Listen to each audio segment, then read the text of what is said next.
Let's talk about the Matrix. So as a master numerologist who will soon be releasing a book to help you guys govern yourselves better, to help you guys be able to control frequencies, navigate frequencies, right? Ascend, descend through frequencies, right? And essentially gain control over said matrix, right? I want to give you additional insight as to what this exactly means to me, because at the end of the day, the frequencies, yes, they are impactful. But it's, once again, like many things, an awareness issue. Because once you're aware, once you're open-minded enough to tap in to this kind of divination, you benefit. But if you are someone who's in 13 energy, who's closed-minded and not open to it, and not open to truly changing and bettering yourself, this is where we get concepts like organic portals. Because at the end of the day, energy vampirism is real. And to me, once you've gained the awareness and once you're able to tap in and understand frequencies and change your MO and do the inner work that's needed to ascend to higher frequencies and things like this, and be able to understand what's going on in certain relationships and all of these things that matter, it's the numbers aren't what are holding us back.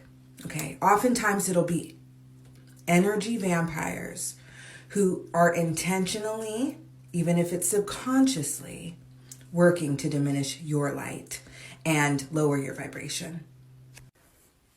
And especially if you're not secure in yourself and secure in your perspective, you will have, so think of it this way, if you're someone that's walking with spiritual sight and you have a spiritual eye that's very talented and gifted and open and receptive to universal design, governance, influence, input, wisdom, right?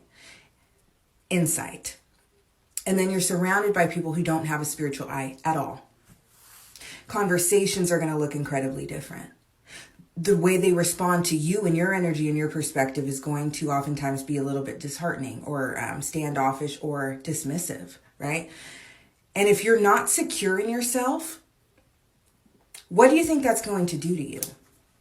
If you're walking in your truth and you're sharing your truth and you're surrounded by people who try to diminish or just don't understand that truth, if you're not careful, these kinds of people can take you off your path, can interfere with that 111 energy, right?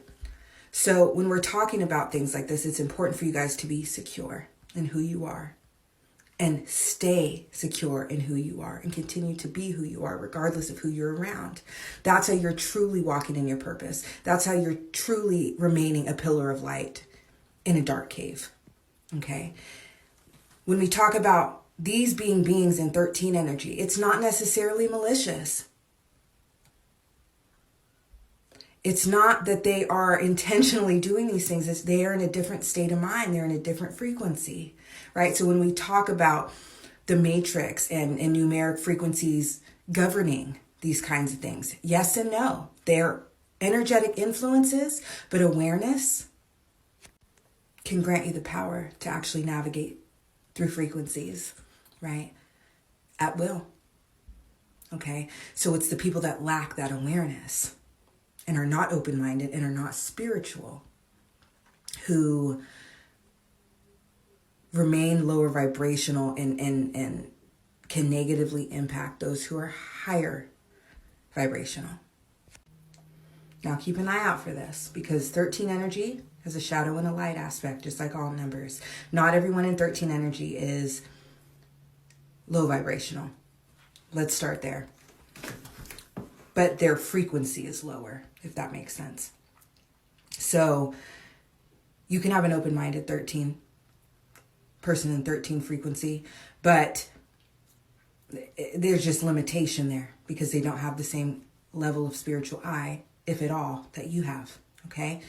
Now, the opposite of that can be someone that's actually very low vibrational, dreary, lacking light, right? Full of jealousy and envy, right? They don't light up a room when they walk in, but they see that you do, right? So there's going to be some subconscious game playing going on to try and diminish your light and your impact. Stay aware, my darlings. Stay in that 14 energy, 15 energy. 16 can be difficult, right? But it leads you to 17 energy, then 18 energy, then 19, true mastery, right? So when we're talking about all of these frequencies, I've done so many videos on what all of these numbers mean, as well as how to meet people where they are using numerology. But it's also important for you to just have the awareness of who's around you and not to be discouraged by people who are simply in a lower frequency than you are. They simply do not have the understanding. They were not chosen to have the insight, spiritual sight that you have. Be compassionate, but be discerning. Choose your circle wisely and learn every day. And yes, this aspect of the journey and the job, so to speak, can be lonely, can be tiring, can be discouraging. But when you have the opportunity and have been blessed with an opportunity to experience another who's equally spiritually powerful, there's no feeling like it, right? So hang in there, continue doing the work, continue cultivating the people around you that share the same purpose. All right, you guys, have a good one.